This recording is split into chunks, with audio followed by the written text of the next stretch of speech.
जय माता दी मित्रों। ओम ऐं ह्रीं क्लीं चामुंडाई विच्चे। जय श्री राम, जय बजरंगबली महाराज, हर हर महादेव। मित्रों, वीडियो को अंत तक देखें, सब्सक्राइब करें और कमेंट्स बॉक्स में जय माता दी लिखें। मित्रों, कल मैंने एक प्रश्न पूछा था कि शक्ति का अर्थ क्या होता है, उनका मूल अर्थ क्या होता है, तो किसी ने जवाब नहीं भेजा है। लगता है किसी ने वीडियो ही नहीं देखा है। तो मेरी आपसे एक अनुरोध है, एक अपेक्षा है कि आप उस वीडियो को देखें और इस वीडियो को भी देखें और मेरे प्रश्न का उत्तर दें, तो मुझे बड़ी प्रसन्नता मिलेगी। मैं आपसे यही अपेक्षा, यही उम्मीद करता हूं कि आप मेरे प्रश्नों का उत्तर दें। छोटा सा एक प्रश्न है, अगर प्रश्न गलत भी, उत्तर आप गलत भी देंगे तो कोई फ़र्क थोड़ी ना पड़ेगा, कोई आपको सज़ा थोड़ी ना होगी, कोई जेल थोड़ी ना होगी। बस आपको मैं कुछ समझाना चाहता हूँ, इसलिए मैं आपसे पूछ रहा हूँ। कमेंट्स बॉक्स में आप मुझे जय माता लिखकर और प्रश्न का उत्तर दीजिए, मुझे बड़ी प्रसन्नता होगी। अगर आप नहीं भी दे पाएंगे तो कोई बात नहीं, मैं तो दूँगा ही दूँगा आपको, ताकि आपको ज्ञान प्राप्त हो। तो मित्रों, आज मैं आपको 10 महाविद्याओं में से द्वितीय महाविद्या यानी दूसरी महाविद्या माता तारा के बारे में आपको कुछ उनके गुण, उनके सकारात्मक प्रभाव और एक दो नकारात्मक प्रभाव भी आपको बताऊंगा।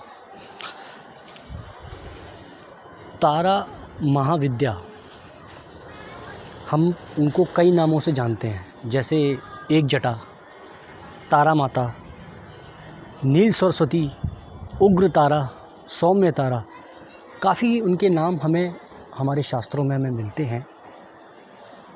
तो तारा महाविद्या को जिसने पहले पूर्व काल में भारतवर्ष में जिन्होंने सिद्ध किया था, वो थे गुरु वशिष्ठ। गुरु वशिष्ठ श्री राम के गुरु थे और गुरु वशिष्ठ ने ही तारा विद्या से ज्ञान प्राप्त करके तब पूरे संसार में ज्ञान का प्रकाश फैलाया था। लेकिन गुरु वशिष्ठ ने पहले इनको भक्ति के मार्ग पर चलकर इन्होंने इनकी सिद्धि की थी, लेकिन वो सिद्धि प्राप्त नहीं हो पाई थी। फिर बाद में इन्होंने तांत्रोक्त विधि से इनकी सिद्धि प्राप्त की थी।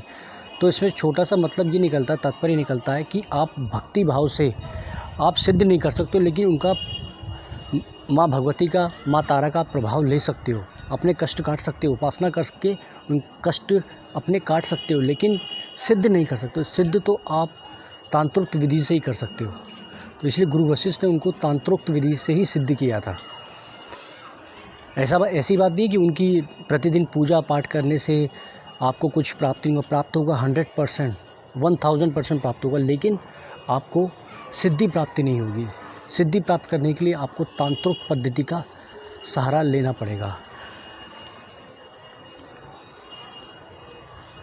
तारा देवी को हम नील सरस्वती क्यों कहते हैं? क्योंकि तारा देवी जो है ज्ञान की देवी है। हालांकि वो एक महाकाली का ही एक जैसा उनका स्वरूप दिखता है, उनका नीला वर्ण है, तो उनको नील सरस्वती भी कहते हैं। लेकिन 1000 सरस्वती का जो ज्ञान होता है वो अकेली एक नील सरस्वती में ही आपको मिल सकता है, यानी 1000 सरस्वती के बराबर। इसलिए उनको नील सरस्वती भी ही कहा जाता है। तारा महाविद्या का एक छोटा सा नकारात्मक जो प्रभाव है, छोटा सा, मात्र छोटा सा, कि वो वैराग्य देती है, लेकिन थोड़ा वैराग्य देती है। जैसे महाकाली जो ज़्यादा वैराग्य देती है, लेकिन उनके मुकाबले वो थोड़ा ही वैराग्य देती हैं। धन धान्य सब देती है, सब कुछ देती है, जीवन में आपको जिस चीज़ की ज़रूरत है वो सब देती है, लेकिन थोड़ा वैराग्य भी देती है। तो मात्र इनका एक छोटा सा नकारात्मक प्रभाव है, तो उससे कोई घबराने की ज़रूरत नहीं है मित्रों।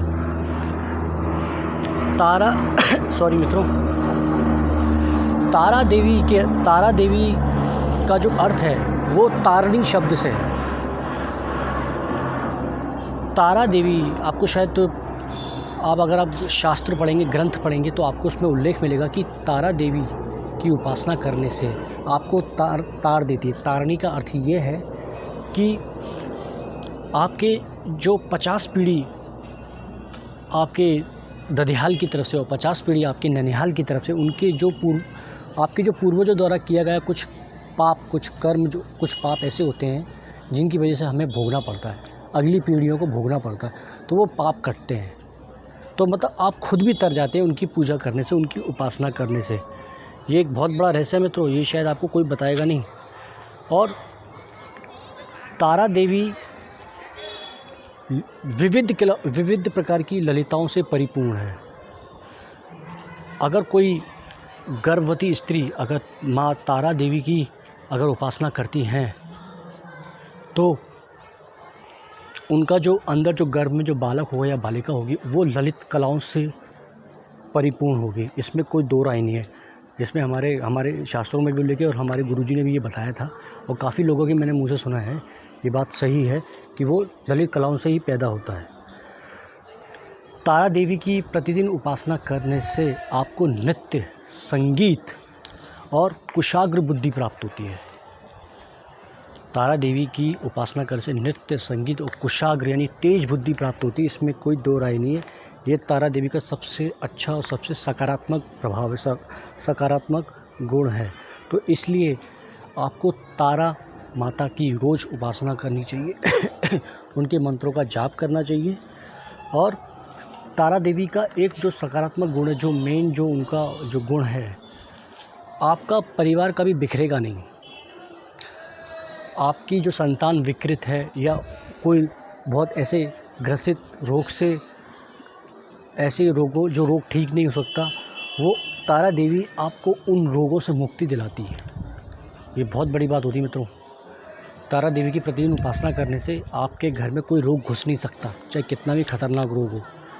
ये तारा देवी का बहुत बड़ा गुण है आज के संसार में, क्योंकि आज के संसार में देखो कुछ भी शुद्ध नहीं है।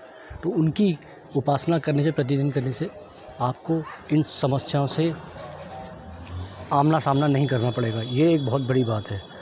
और अगर किसी आपका जो परिवार है, उस परिवार से आपका परिवार, कहने का मतलब है आपका परिवार कभी टूटेगा नहीं।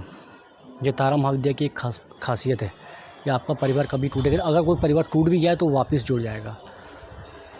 ये तारा देवी की प्रतिदिन आपको उपासना अवश्य करनी चाहिए। भक्ति भाव से कीजिए, भले आप उनको सिद्ध हिसाब तांत्रिक विधि से ना करके आप भक्ति भाव से भी करेंगे तो अभी उनकी एक कृपा आपको प्राप्त होगी। ऐसी बात नहीं कि कृपा प्राप्त नहीं होगी।